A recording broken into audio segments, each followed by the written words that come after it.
The Russian party is once again saying that tomorrow, the 8th of March, at 10 in the morning in Moscow time, to carry out a ceasefire and to open humanitarian corridors to evacuate citizens from Kiev, Chernigov, Sumy, Kharkov and Mariupol.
The Russian party is once again saying that tomorrow, the 8th of March, at 10 in the morning in Moscow time, to carry out a ceasefire and to open humanitarian corridors to evacuate citizens from Kiev, Chernigov, Sumy, Kharkov and Mariupol.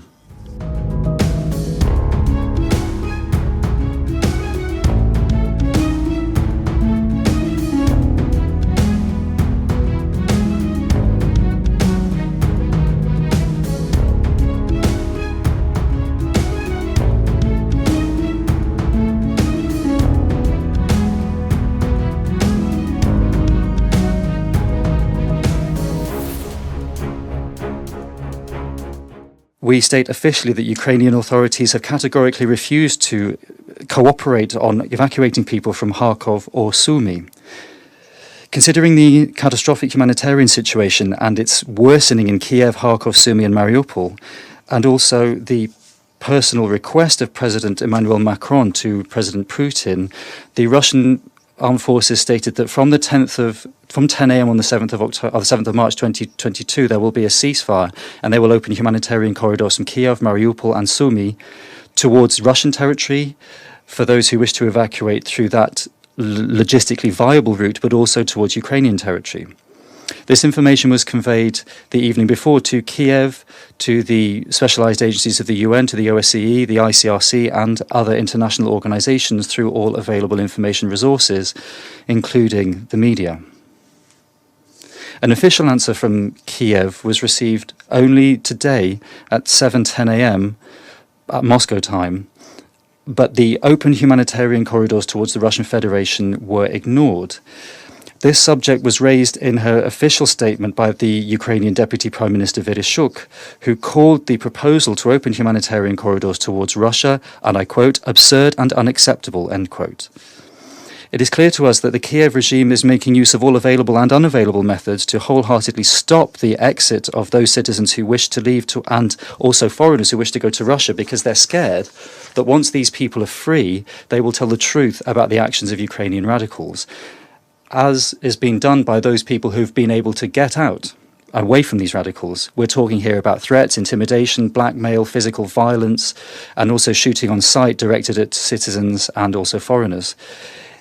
By way of illustration, just one statement from the mayor of Sumy, Alexander Lysenko. This was made today together with the commander of a national battalion, and I quote, "There will not be any green corridors, no civilians will leave to Russia, and those who try to will be shot dead."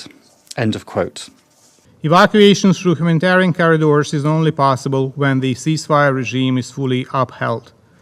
The Ukrainian side is ready for that. We also consider as inappropriate any attempts by Moscow to force civilians, both Ukrainian citizens and foreigners, in the besieged cities to flee to the territory of Russia and Belarus, taking into account high probability of provocations, in particular taking those evacuated as hostages or using them by the Russian armed forces as a human shield. It looks especially cynical when European borders are widely open for refugees from Ukraine. And I totally agree with my friend Nicola, who said it's pure hypocrisy to push Ukrainians to Belarus or to Russia.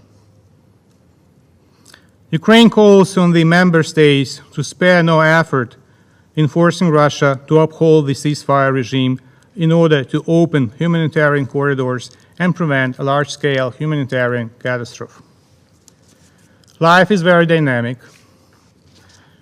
And unfortunately, while we were sitting here and discussing our business, another appalling example of Russia's disregard of its own commitments on humanitarian corridors has taken place just now.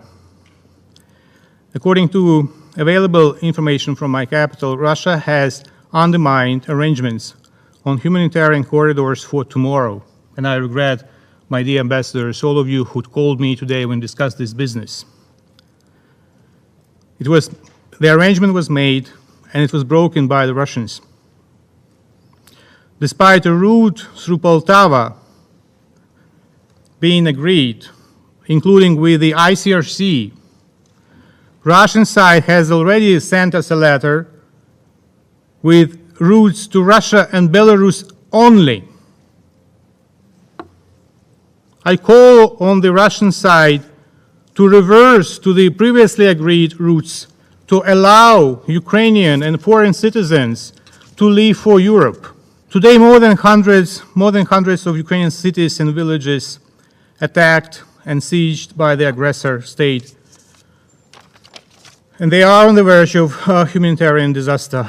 The population does not have access to drinking water, food, medicine, electricity, heating, and other basic necessities.